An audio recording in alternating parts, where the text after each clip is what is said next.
l'ancien matériel, dont les pompes à bras. Il y avait des hippomobiles tirés par des chevaux, celles-ci étaient tirées à bras d'homme. Pour mettre en œuvre une pièce comme celle-ci, il fallait au moins être neuf.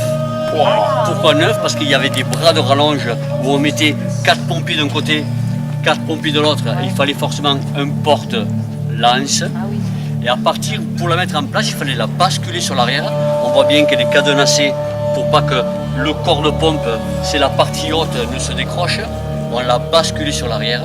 À partir du moment où elle touchait le sol, les bras étaient à portée d'homme. Elle était sur un plan horizontal et forcément il fallait de l'eau. On la pose par terre un peu. On la pose par terre. Le charreton sert uniquement au transport. Ces pompes à bras étaient fournies avec une trentaine de seaux de ce style-là. Ce sont des seaux en lin.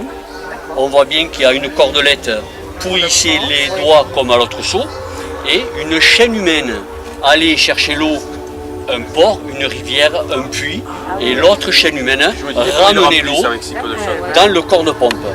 Les gens me disaient, avec si peu d'eau, comment on pouvait faire des années? En fait, à partir du moment que le corps de pompe est immergé, du moment qu'il y a une régularité qui se fait, elle fonctionne. Ce seau, une fois immergé, voilà à quoi ça ressemble.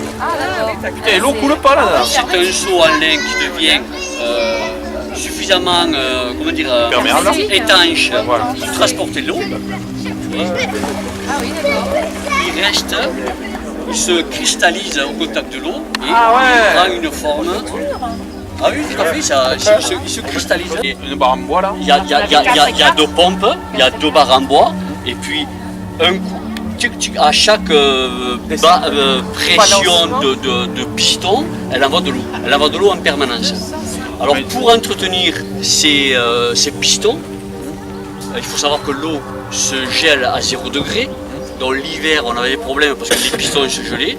Et pour entretenir ce genre de piston, on prenait de l'huile de pied de cochon.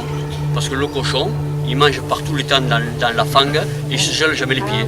Et comme il ne se gèle pas les pieds, on a pris de l'huile de pied de cochon pour pas que l'eau se gèle. Elle était opérationnelle toute l'année. Parce que ce sont... Il ne gèle pas ici, c'est vrai. Alors du coup...